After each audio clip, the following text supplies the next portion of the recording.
Jaya plus செய்திகளுக்காக Uma Sivakumar.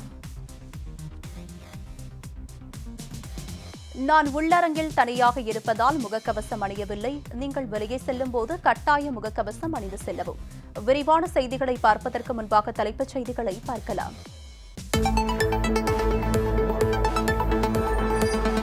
OPS இபிஎஸ்ஐ AIADMK ஒருங்கிணைப்பாளர் துணை ஒருங்கிணைப்பாளர் பொறுப்பில் இருந்து நீக்க வேண்டும். தேர்தல் ஆணையத்தில் அஇஅதிமுக முன்னாள் நிர்வாகி புகழேந்தி மனு.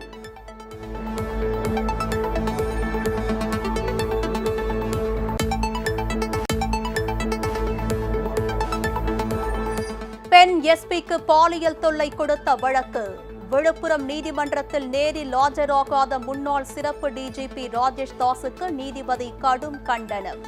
பிடிவாரண்ட் பிறப்பிக்க நேரிடும் என எச்சரிக்கை.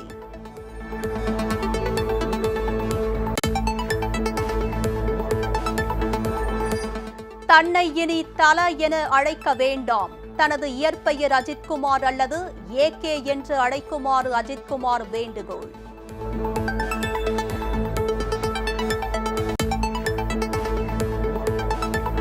சென்னையில் உள்ள சரவணா ஸ்டோர்ஸ் கடைகளில் வருமான வரித்துறையினர் சோதனை. வருமான வரி ஏய்ப்பு புகாரின் பேரில் நடவடிக்கை என தகவல்.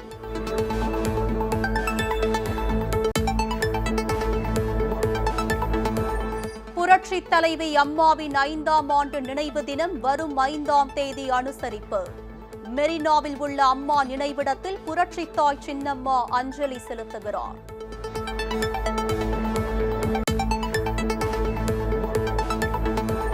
கனமழை காரணமாக கமுதி அருகே வெள்ளத்தில் முழுகியது தரைப்பாலம். போக்குவரத்து துண்டிக்கப்பட்டதால் 5 கிராமங்கள் தவிப்பு.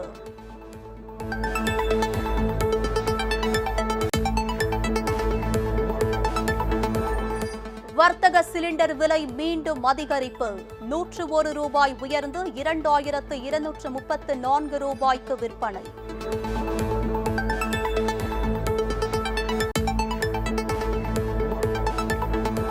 பயண தடைகள் மூலமாக மட்டுமே ஒமைக்ரான் தொற்று பரவலை தடுத்துவிட முடியாது.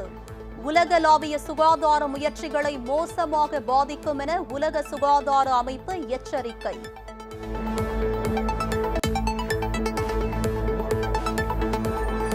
மாநிலம் முழுவதும் உள்ள நீர்நிலைகள் ஆக்கிரமிப்பு அகற்றியது குறித்து 1 வாரத்தில் அறிக்கை தாக்கல் செய்யாவிட்டால் தலைமை செயலாளரை ஆஜராக சொல்லி உத்தரவிட நேரிடும். தமிழக அரசுக்கு சென்னை உயர்நீதிமன்றம் எச்சரிக்கை.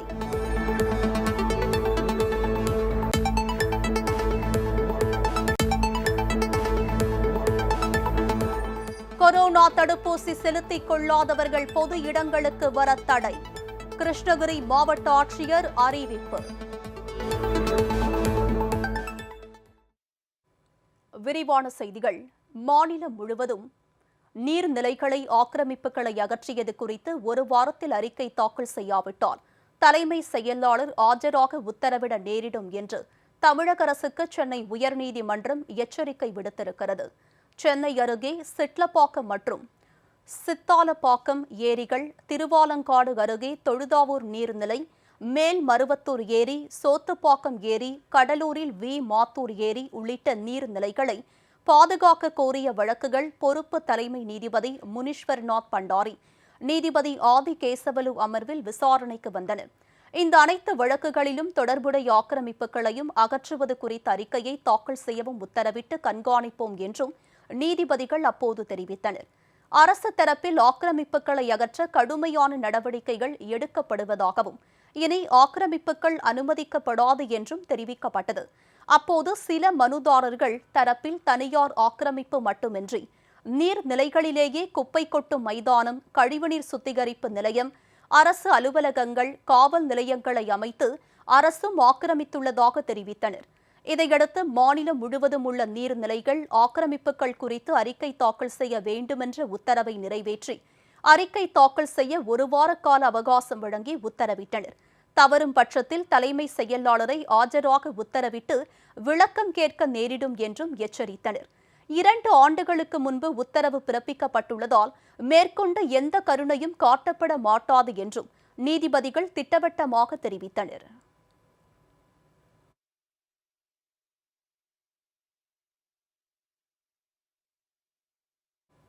ராமநாதபுரம் அருகே 1000 ஏக்கரில் பயிரிட்டிருந்த மிளகாய், நெற்பயிர்கள் மழைநீரில் முழுகி சேதமடைந்துள்ளதாக விவசாயிகள் வேதனை தெரிவிக்கின்றனர்.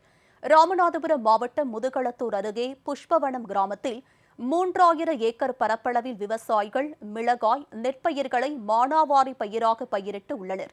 கடந்த 3 நாட்களாக மாவட்டம் முழுவதும் பரவலாக கனமழை பெய்ததால் வளநாடு கிராமத்தில் உள்ள கண்மாய் முழு கொள்ளளவை எட்டியது. கண்மாயில் இருந்து உபரி நீர் திறக்கப்பட்டதை அடுத்து புஷ்பவனம் கிராமத்தில் விவசாயிகள் 1000 ஏக்கரில் பயிரிட்டிருந்த மிளகாய், நெற்பயிர்கள் முழுமையாக மழைநீரில் முழுகி சேதமடைந்ததால் விவசாயிகள் வேதனை அடைந்துள்ளனர். மேலும் ஏக்கர் ஒன்றுக்கு 25,000 ரூபாய் வரை தங்களது நகைகளை அடமானம் வைத்தும் வட்டிக்கு வாங்கியும் செலவு செய்து பயிரிட்ட பயிர்கள் தற்போது முழுமையாக சேதமடைந்துள்ளதாக விவசாயிகள் தெரிவித்தனர். தங்களது வாழ்வாதாரம் பாதிக்கப்பட்டுள்ளதால் பாதிக்கப்பட்ட பகுதிகளில் அதிகாரிகள் உரிய ஆய்வு செய்து இழப்பீடு வழங்க வேண்டும் என்றும் அவர்கள் தெரிவித்தனர்.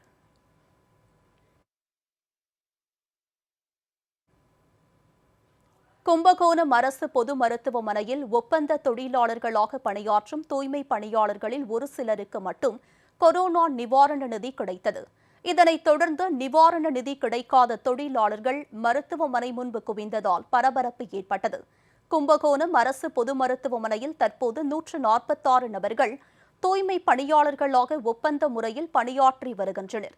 தமிழக அரசு முன்கள பணியாளர்களுக்கு கொரோனா நிவாரண நிதியாக 15,000 ரூபாய் வழங்கியதாகவும் இதில் இவர்களில் ஒரு சில நபர்களுக்கு மட்டுமே அந்த தொகை கிடைத்துள்ளதாகவும் கூறப்படுகிறது.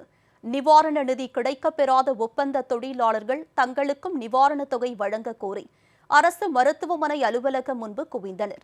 அனைவருக்கும் கொரோனா நிவாரண நிதி கிடைக்க முயற்சி செய்வதாக ஒப்பந்த நிறுவனத்தினர் கூறியதைத் தொடர்ந்து ஒப்பந்த தூய்மை பணியாளர்கள் கலைந்து சென்றனர்.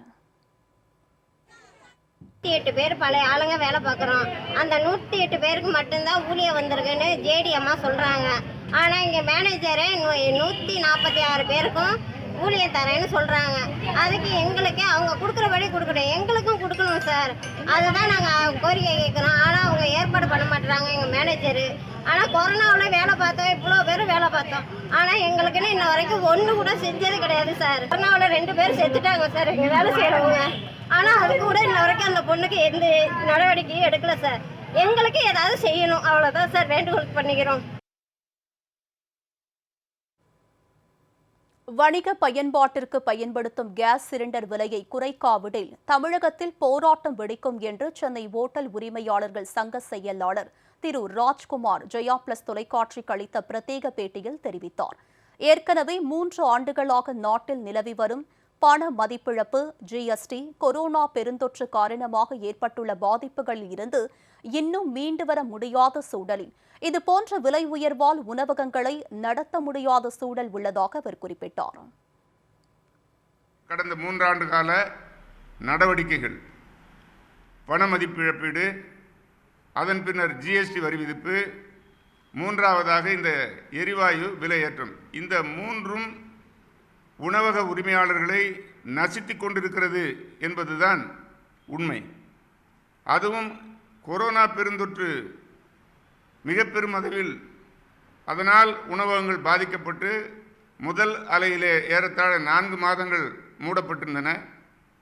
2ஆம் நிலையில் 2 மாத காலம் மூடப்பட்டிருந்தது. அதிலிருந்து மீள்வதற்கு முடியாமல் ஏறத்தாழ 40% உணவக உரிமையாளர்கள், உணவக நிறுவனங்கள் இன்னும் திறக்கப்படாமல் இருக்கிறது என்பது வேதனைக்குரிய ஒரு விஷயம். வருவாய்க்கு வழியின்றி திண்டாடிக் கொண்டிருக்கின்ற இந்த உணவக உரிமையாளர்களை மீட்டெடுப்பதற்குரிய வழிவகைகளை ஆராய்ந்து பார்க்காமல் மேலும் மேலும் எரிவாயு விலை ஏற்றத்தை அதிகப்படுத்திக் கொண்டே மத்திய அரசு எடுத்துச் செல்லுமானால் உணவகங்கள் காணாமல் போய்விடும் நிலைமை நிச்சயமாக ஏற்படும்.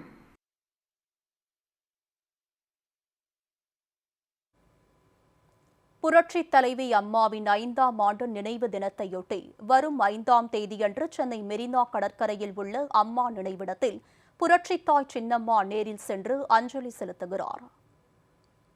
அஇஅதிமுக பொதுச் செயலாளரின் முகாம் அலுவலகம் வெளியிட்டுள்ள அறிக்கையில், தமிழக மக்களின் உரிமைக்காகவும் ஏழை எளிய மக்களின் துயர் துடைக்கவும் தம் வாழ்நாள் எல்லாம் பாடுபட்டவர் நம் இதய தெய்வம் புரட்சி தலைவி அம்மா என சுட்டிக்காட்டப்பட்டுள்ளது. உயர் தொண்டர்களின் நலனில் அக்கறை கொண்டு தன்னலமின்றி பொதுநலத்தோடு மக்களால் நான், மக்களுக்காகவே நான் என்று தன் இறுதி மூச்சு வரை வாழ்ந்து காட்டிய ஒப்பற்ற மக்கள் தலைவி நம் ஒவ்வொருவரின் இதயங்களிலும் இன்றும் வாழ்ந்து கொண்டிருக்கிறார் என குறிப்பிடப்பட்டுள்ளது. நம் இதய தெய்வம் புரட்சி தலைவி அம்மா கடைபிடித்த அதே கொள்கையோடு அவர்கள் காட்டிய வழியில் தொடர்ந்து பயணிக்க அம்மாவின் நினைவு நாளான வரும் 5ஆம் தேதி அன்று காலை 11 மணிக்கு புரட்சி தாய் சின்னம்மா கழக தொண்டர்களோடு சேர்ந்து சென்னை மெரினா கடற்கரையில் உள்ள புரட்சி தலைவி அம்மாவின் நினைவிடத்தில் மலர் அஞ்சலி செலுத்தி உறுதிமொழி ஏற்க இருப்பதாக தெரிவிக்கப்பட்டுள்ளது. இந்த புனித நிகழ்வில் புரட்சி தலைவரின் இரத்தத்தின் இரத்தங்களும் புரட்சி தலைவியின் பாசறையில் பயின்ற பாசமிகு தொண்டர்களும் கழகத்தின் அனைத்து பிரிவு நிர்வாகிகளும் புரட்சி தலைவி அம்மாவை தங்களது முன்மாதிரியாக மனதில் வைத்து தன்னம்பிக்கையோடு வாழ்ந்து கொண்டிருக்கும் சிங்க பெண்களும் இளைஞர்கள் மற்றும் பொதுமக்கள் ஜாதி மத பேதம் இன்றி கட்சி பாகுபாடு இல்லாமல் ஒரு தாய் வயிற்று பிள்ளைகளாக ஓர் அணியில் நின்று ஒற்றுமையாக இணைந்து அனைவரும் முகக்கவசம் அணிந்து போதிய சமூக இடைவெளியுடன் கலந்து கொள்ள வேண்டும் என அஇஅதிமுக பொதுச் செயலாளரின் முகாம் அலுவலகம் வெளியிட்டுள்ள அறிக்கையில் தெரிவிக்கப்பட்டுள்ளது.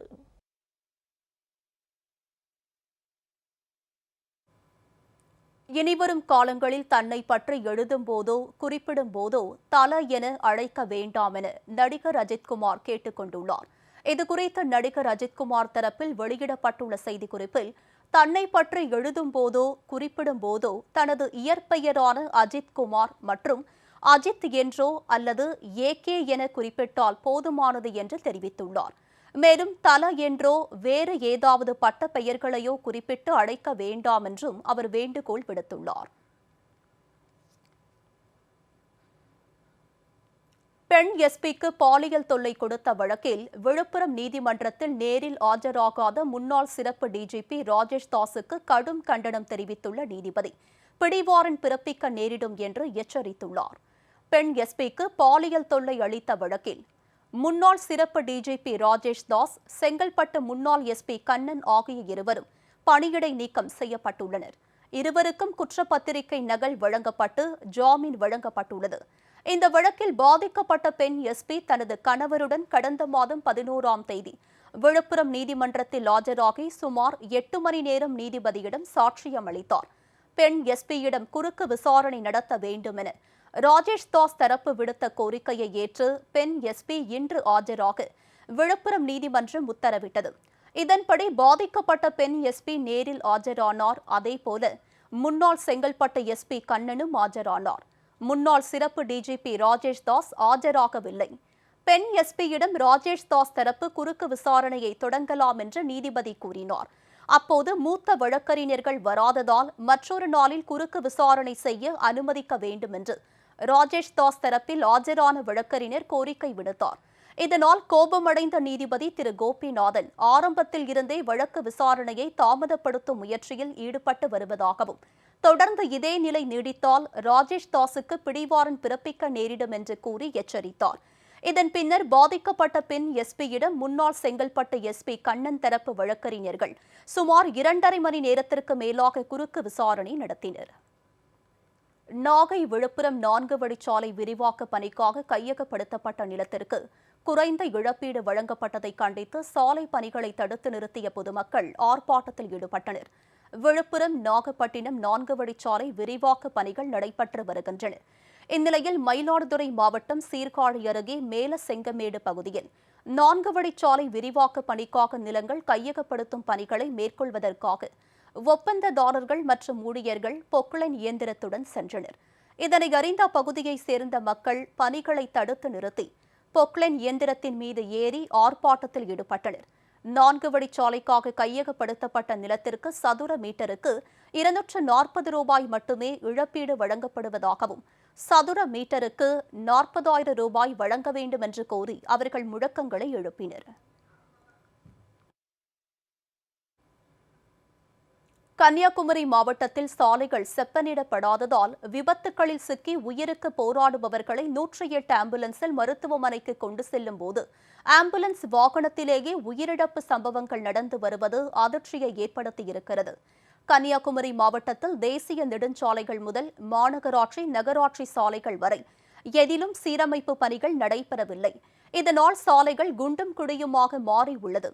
குறிப்பாக விபத்துகளில் சிக்கி அல்லது உயிருக்கு போராடிய நிலையில் உள்ள நோயாளிகளை 108 ஆம்புலன்ஸ் மூலம் மருத்துவமனைக்கு அழைத்து வரும் வழியில் ஆம்புலன்ஸிலேயே அவர்கள் பலியாகி வருகின்ற சம்பவம் அதிர்ச்சியை ஏற்படுத்தியுள்ளது. எனவே மாவட்டத்தில் சாலைகளை சீரமைத்து அதன் மூலம் ஆம்புலன்ஸில் வரும் நோயாளிகள் வழியிலேயே உயிரிழக்கும் சம்பவங்களை தடுக்க அரசு முன்வர வேண்டும் என்று கோரிக்கை வைத்துள்ளனர். மாவட்ட நிர்வாகத்தினுடைய அலட்சிய போக்கு மற்றும் தமிழக அரசு, மாநில அரசு, நெடுஞ்சாலைத்துறை இந்த சேர்ந்து செய்கிற ஒரு தவறுனால் இன்றைக்கி அதிக அளவில் ஒரு உயிரிழப்புகள் இன்றைக்கி ஏற்பட ஆரம்பிச்சிருக்கிறது. என்னென்னா மாவட்டம் முழுசுமே இன்றைக்கி தேசிய நெடுஞ்சாலை ஆகட்டும், மாநில நெடுஞ்சாலை ஆகட்டும் எதுவுமே போடப்படலை. தூத்துக்குடி அருகே பூபாண்டியாபுரம் கிராமத்தில் சுமார் 200 வீடுகளில் 1 அடி உயரத்திற்கு மழைநீர் புகுந்திருக்கிறது. இதனால் அங்கு வசிக்கும் மக்கள் தங்களது வீடுகளை காலி செய்து வெளியேறும் நிலை ஏற்பட்டுள்ளது. வீட்டில் இருந்த பொருட்கள் அனைத்தும் சேதமடைந்துள்ள நிலையில் வீடுகளை காலி செய்துவிட்டு உறவினர் வீடுகளில் தஞ்சமடையும் நிலைக்கு அவர்கள் தள்ளப்பட்டுள்ளனர்.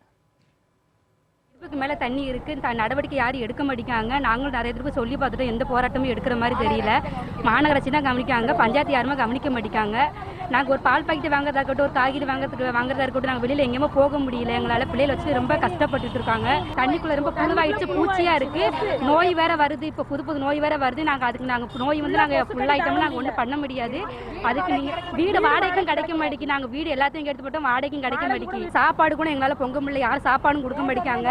நாங்கள் அந்த தண்ணியில் தான் நாங்கள் எல்லாருமே அந்த நடந்து போக வேண்டியதாக இருக்குது. ஒரு குடிக்க தண்ணி அள்ள முடியல, எல்லா பொருளும் தண்ணியில் வேஸ்ட்டாக போகுது. நாங்களாம் ஒன்றும் புழங்க முடியல. எங்களுக்கு காலில் கையில எல்லாம் புண்ணு வந்தது தான் மிச்சம். நீங்கள் இப்போ நடவடிக்கை எடுக்கணும்ட்டு நான் ரொம்ப தலைமையை கேட்டுக்கிறேன். தண்ணி நிறையா கட்டி போயிருக்காங்க, 100 வீடு காலி பண்ணி போயிட்டாங்க. அங்கே இருக்கவே முடியலை. நம்ம ஒரு நோயாக சொல்கிறாங்க. ஆனால் சின்ன பிள்ளைகளுக்கு தான் நாங்கள் வச்சுக்கிட்டு பதறிக்கிட்டு தான் இருக்கோம். கஞ்சி கூட குடிக்க முடியலை. வீட்டுக்கு இடுப்புக்கு மேலே இருக்குது தண்ணி, ஆனால் ஊருக்குள்ளே இருக்க முடியலை. ரொம்ப தண்ணியா இருக்குது, தெளிவே இல்ல, ஒரு மது இல்ல, நாங்க தான் இருக்கிறோம். கிருஷ்ணகிரி மாவட்டத்தில் கொரோனா தடுப்பூசி செலுத்திக் கொள்ளாதவர்கள் பொது இடங்களுக்கு வர தடை விதிக்கப்பட்டுள்ளதாக மாவட்ட ஆட்சியர் திரு ஜெயச்சந்திர பானு ரெட்டி தெரிவித்துள்ளார். மாவட்டத்தில் 4 லட்சத்திற்கும் அதிகமானோர் இன்னும் தடுப்பூசி செலுத்திக் கொள்ளவில்லை என்று குறிப்பிட்ட ஆட்சியர், தடுப்பூசி செலுத்தாதவர்கள் ரேஷன் கடை, சூப்பர் மார்க்கெட் உள்ளிட்ட 18 இடங்களில் செல்வதற்கு தடை விதிக்கப்படுவதாக தெரிவித்துள்ளார். மாவட்டத்தின் பொறுத்தமட்டில் மக்கள் தொகை எப்படின்னா எலிஜிபிள் பீப்புள் 15,02,000. அதில் இங்கே வேக்சின் செலுத்திக் கொண்டவர்கள் முதல் தவணை 10,86,500. மீதம் உள்ள இந்த 4,20,000 பேர் வேக்சின் போடாத நம்ம கணக்கில் இருக்கிறார்கள். பொது இடங்களில் தடுப்பூசிகள் செலுத்திக் கொள்ளாதவர் தடை செய்யப்படுகிறார்கள். அவர் பொது இடத்துக்கு வந்தால் பப்ளிக் ஹெல்த் ஆக்ட் படி நடவடிக்கை எடுக்கப்படும். அதனால் பொதுமக்கள் எல்லாரும் இந்த தடுப்பூசிகள் செலுத்திக் கொள்ள வேண்டும். வருகின்ற சனிக்கிழமை 13வது மெகா வேக்சினேஷன் கேம்ப் மாவட்டத்தில் நடைபெற உள்ளது. போதுமான அளவுக்கு கோவிஷீல்டு, கோவேக்சின் 2 டோசஸ் போதுமான அளவுக்கு மாவட்டத்தில் சுகாதாரத்துறையால் ஸ்டோர் பண்ணப்பட்டுள்ளது. பொதுமக்கள் எல்லாரும் இந்த தடுப்பூசி செலுத்திக் கொள்ள வேண்டும். தங்களை தங்கள் குடும்பத்தினை பாதுகாத்துக் கொள்ள வேண்டும். திருவள்ளூர் மாவட்டம் திருத்தணி அருகே பொன்னாங்குளம் தரைப்பாலம் நீரில் முழுகி போக்குவரத்து பாதிக்கப்பட்டுள்ளது. திருவள்ளூர், ராணிப்பேட்டை உள்ளிட்ட மாவட்டங்களில் பெய்த கனமழையால் பெரும்பாலான ஏரிகள், குளங்கள் நிரம்பின. ஏரிகளில் இருந்து வெளியேற்றப்படும் உபரி நீரால் கொசஸ்தலை ஆற்றில் வெள்ளப்பெருக்கு ஏற்பட்டது.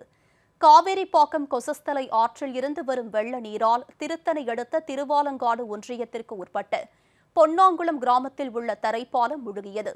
20க்கும் மேற்பட்ட கிராமங்களைச் சேர்ந்த மக்கள் இந்த பாலத்தை பயன்படுத்தி வந்த நிலையில் தரைப்பாலம் முழுகியதால் 20 கிலோமீட்டர் தூரத்திற்கு சுற்றிச் செல்ல வேண்டிய நிலைக்கு தள்ளப்பட்டுள்ளனர். இந்நிலையில் ஆபத்தை உணராமல் தரைப்பாலத்தில் சிறார்கள் உள்ளிட்டோர் விளையாடி மகிழ்கின்றனர். அசம்பாவிதங்களை தவிர்க்க மாவட்ட நிர்வாகம் நடவடிக்கை எடுக்க வேண்டும் என்று அப்பகுதி மக்கள் கோரிக்கை வைத்துள்ளனர்.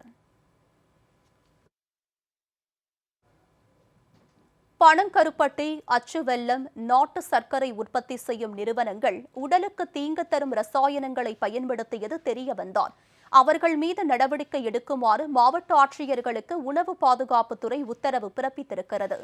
தமிழ்நாடு உணவு பாதுகாப்பு மற்றும் மருந்து நிர்வாகத்துறை ஆணையர் திரு பி. செந்தில்குமார் மாவட்ட ஆட்சியர்களுக்கு அனுப்பியுள்ள சுற்றறிக்கை ஒன்றில் இதனை தெரிவித்துள்ளார். சந்தையில் கலப்பட வெல்லம் விற்பனை செய்யப்படுவதாக பொதுமக்களிடமிருந்து பல்வேறு புகார்கள் வந்த நிலையில் வெல்லம் உள்ளிட்ட பொருட்களில் கலப்படம் செய்வதை தடுக்க மாநில அளவிலான குழு கூட்டம் நடைபெற்றதாக தெரிவிக்கப்பட்டுள்ளது. அந்த கூட்டத்தில் வெல்லம், பனை வெல்லம், நாட்டு சர்க்கரை, அச்சு வெல்லம் உள்ளிட்டவை தயாரிக்கும் போது பொதுவாக அடற்பழுப்பு நிறத்தில் இருக்கும் என்று கூறப்பட்டுள்ளது. இந்நிலையில் அவற்றின் நிறத்திற்காக மைதா, சர்க்கரை, super phosphate, sodium bicarbonate, calcium carbonate மற்றும் செயற்கை நிறமூட்டிகள் போன்ற ரசாயனங்கள் கலப்படம் செய்யப்பட்டு வெல்லமானது மஞ்சள் அல்லது ஆரஞ்சு நிறங்களில் இருக்கும் என்றும் பொதுமக்கள் மத்தியில் தவறாக பரப்பப்படுகிறது என்று சுட்டிக்காட்டப்பட்டுள்ளது.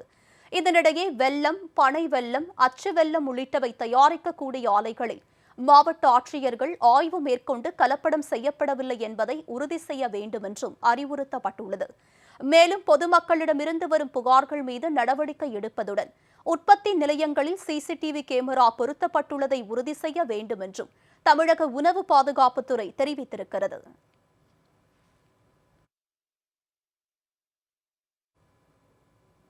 செங்கல்பட்டை அடுத்துள்ள வடக்கால் கிராமத்தில் மழைநீர் வடியாததால் அப்பகுதி மக்களின் இயல்பு வாழ்க்கை பாதிக்கப்பட்டுள்ளது. செங்கல்பட்டு அடுத்துள்ள வடக்கால் கிராமத்தில் மழை வெள்ளம் சூழ்ந்ததால் 1000க்கும் மேற்பட்டோர் பாதிக்கப்பட்டுள்ளனர்.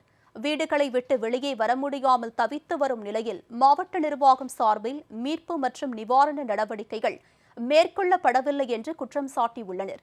அத்தியாவசிய தேவைகளுக்கு வெளியே செல்ல ஒரு படகு மட்டுமே ஏற்பாடு செய்யப்பட்டுள்ளதாகவும் கடந்த 4 நாட்களாக வீட்டை விட்டு வெளியே வர முடியாமல் மிகவும் சிரமப்படுவதாக தெரிவித்துள்ளனர். இருசக்கர வாகனங்களை மாட்டு வண்டிகள் மூலம் அங்கிருந்து வெளியேற்றி பாதுகாப்பான இடத்தில் வைத்துள்ளனர். 500க்கும் மேற்பட்ட ஏக்கர் நிலங்கள் நீரில் முழுகி சேதமடைந்தன. இந்த கிராமத்தில் பாலம் மற்றும் கால்வாய்களை சீரமைத்து தர வேண்டும் என்று கிராம மக்கள் கோரிக்கை வைத்துள்ளனர்.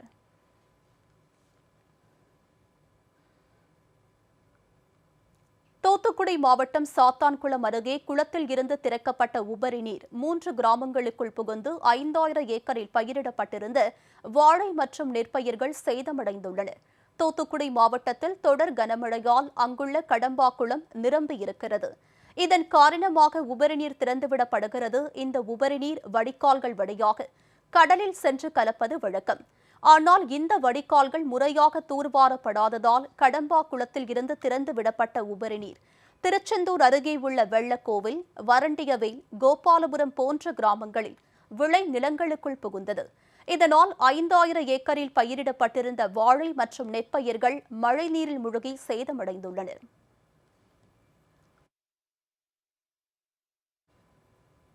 கோவை மாவட்டம் மேட்டுப்பாளையம் அருகே செல்போனில் ஆன்லைன் கேமில் விளையாடிக் கொண்டிருந்ததை தந்தை கண்டித்ததால் 10ஆம் வகுப்பு மாணவர் தூக்கிட்டு தற்கொலை செய்து கொண்டார்.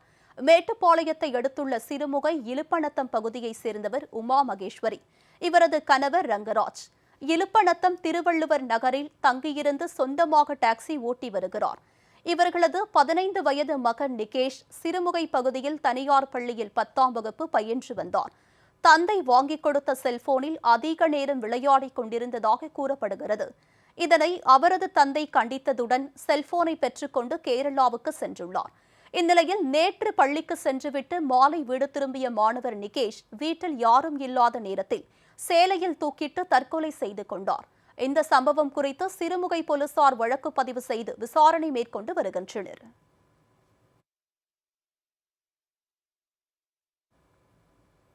முல்லைப் பெரியாறு அணை விவகாரத்தில் சட்டத்துக்கு எதிராக செயல்படும் கேரள அமைப்புகளை தமிழக அரசு தடுக்க தவறிவிட்டதாக 5 மாவட்ட விவசாய சங்கத்தினர் குற்றம் சாட்டியுள்ளனர். தொடர்மழை காரணமாக முல்லைப் பெரியாறு அணை 142 அடி எட்டியதால் 5 மாவட்ட விவசாய சங்கத்தின் தலைவர் திரு எஸ்.ஆர். தேவர் தலைமையில் தேனி மாவட்டம் லோயர் கேம்பில் உள்ள அணைக்கட்டிய கர்னல் ஜான் பென்னிகுயிக் சிலைக்கு மாலை மரியாதை செலுத்தினர். மேலும் கேரளா நோக்கி வாகனங்களில் சென்றவர்கள் மற்றும் கேரளாவில் இருந்து தேனி வழியாக சென்றவர்களுக்கு இனிப்புகளை வழங்கினர். பின்னர் செய்தியாளர்களிடம் பேசிய திரு எஸ்.ஆர். தேவர், அணையை தகர்க்க சர்வதேச நாடுகளில் நிதி திரட்டும் ரசூல் ஜோயின் நடவடிக்கையை தமிழக அரசு தடுத்து நிறுத்தவில்லை என்று குற்றம் சாட்டினார். கேரளாவில் நடைபெறவுள்ள முல்லைப் பெரியாறு அணைக்கு எதிரான பேரணியை தடுக்க நடவடிக்கை எடுக்காவிட்டால் 5 மாவட்ட விவசாய சங்கம் சார்பாக வைகை அணையில் இருந்து தமிழக கேரள எல்லையை நோக்கி வரும் 5ஆம் தேதி இருசக்கர பேரணி நடத்தப்படும் என்றும் எச்சரிக்கை விடுத்தார். வர்ணபவனுடைய கருணையால் முல்லை பெரியார் அணை 142 அடியை எட்டியிருக்கிறது. முதலில் அதற்கு வர்ணபவானுக்கு எங்களுடைய நன்றியை சொல்லிக் கொள்கிறோம். முதலமைச்சர் அவர்கள் கேரள முதலமைச்சரை தொடர்பு கொண்டு அந்த ரசூல் ஜோயை கைது செய்யவும் பேரணியை தடை செய்யவும் ஆவணம் செய்ய வேண்டும் என்பது இந்த நேரத்தில் எங்களுடைய கோரிக்கை வைக்கிறோம். அந்த ரசூல் ஜோய் வெளிநாடுகளிலிருந்து பேங்க் அக்கௌண்ட் நம்பரே போட்டு இது சேவ் கேரளா இயக்கம், இந்த இயக்கத்திற்கு நீங்கள் எல்லாம் நிதி கொடுக்க வேண்டும் என்று கோடிக்கணக்கில் வசூல் செய்து இன்றைக்கு நடத்தி கொண்டிருக்கிறோம். சேவ் கேரளா டெமாலிஸ் முல்லை பெரியார் டேம்னு சொல்லிட்டு போடுறாங்க. அதை நம்ம கூப்பிட்டு கேரளா முதலமைச்சர்கிட்ட பேசியிருக்கலாம். முதலமைச்சர்கிட்ட பேசி நீங்கள் உடனடியாக எங்களை இப்படி ஒரு இயக்கம் நடத்துகிறாங்க, இது தவறான நோக்கம், இது எங்களுடைய தமிழ்நாட்டு அரசுக்கு குறிப்பாக 5 மாவட்ட விவசாயிகளுக்கு எதிரானது, தடுத்து நிறுத்தணும்னு சொல்லியிருக்கலாமே. இன்றைக்கி வரலாம் அதை பற்றி நம்ம தமிழ்நாடு அரசுலேருந்து எந்த அமைச்சரோ அது முதலமைச்சரோ ஒன்றும் சொல்லலையே. அதுதான் இப்போ நாங்கள் போராட்டத்தை எங்களை தூண்டுவது காரணம். பெரியார் அணையை 152 அடியாக உயர்த்த வேண்டும். அது உயர்த்தும் வரை எங்களுடைய போராட்டம் தொடரும். அதற்காக எதையும் எந்த தியாகத்தையும் செய்ய 5 மாவட்ட சங்கம் தயாராக இருக்கிறது.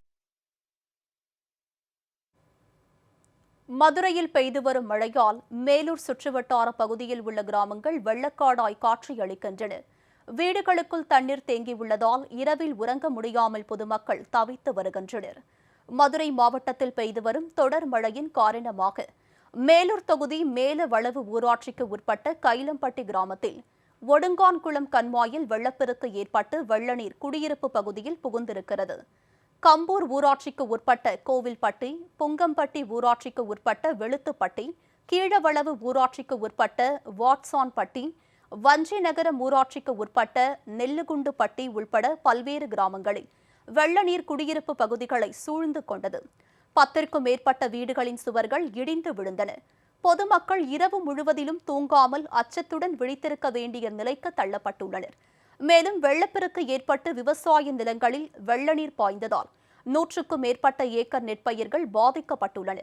வெள்ள நீரை அகற்றி நிரந்தர தீர்வு காண வேண்டும் என்று பொதுமக்கள் அரசுக்கு கோரிக்கை வைத்துள்ளனர். பிள்ளைங்களை வச்சுக்கிட்டு சமைச்சு கூட சாப்பிட முடியலை. நேற்று ஒரு பையன் விஷப்பூச்சியை பிடிச்சி ஹாஸ்பிட்டல் கூட்டி போயிட்டாங்க. இரவு நேரங்களெல்லாம் தூங்க கூட முடியலை சார். அவ்வளோ தொந்தரவுகளாக இருக்குது. பூச்சிகளோட தொல்லைகள் அதிகமாக இருக்குது. இந்த தண்ணிகளை ஃபஸ்ட்டு வடிக்கிறதுக்கு வழி செய்யணும் சார். கண்டிப்பான முறையில் எங்களுக்கு சின்ன குழந்தைகள் வச்சுருக்கோம். கண்டிப்பான முறையில் தண்ணி வடிக்கிறதுக்கான வழி செய்யணும். அடுத்து நிரந்தரமாக எப்பயுமே வடிகால் மாதிரி செஞ்சு கொடுக்கணும் சார். எங்களுக்கு பெரிய மக்கள் ரொம்ப அவதிக்குள்ளாகிறாங்க. வயசான பாட்டிகள்லாம் நடக்கக்கூட முடியல சார். கட்டில் விட்டு இறங்க முடியல. அவ்வளோ ஒரு தண்ணி சூழ்ந்துருக்கு வீட்டுக்குள்ளே. ஒரே வெள்ளைக்காடாக இருக்குது. இதுக்கான முடிவு, நிரந்தர முடிவு எடுக்கணும். ஒரு புள்ள ஊட்டி படுக்கிறது கூட கஷ்டமாக இருக்குது. அம்புட்டு சிரமப்படும். வீடு வெறும் தண்ணி. இதை என்ன ஏதுன்னு கேட்க மாட்டேன்றா, வைக்க மாட்டேன்றாங்க. இது படுக்க வைக்க இடம் அடுத்த வீட்டிலே போய் படுக்கிற மாதிரி இருக்குது சார். இப்படி பண்ணிக்கிட்டு இருக்காங்க. ஒரு தலைவர் இருக்கா, அவங்களும் என்ன ஏதுன்னு கேட்க மாட்டேன்றா. அந்த கையில ஊற தண்ணியாக நன்னியில் பிள்ளைகளை வீடு வாசல் பாருங்க, அப்படியே இடியா போகிற மாதிரி இருக்குது.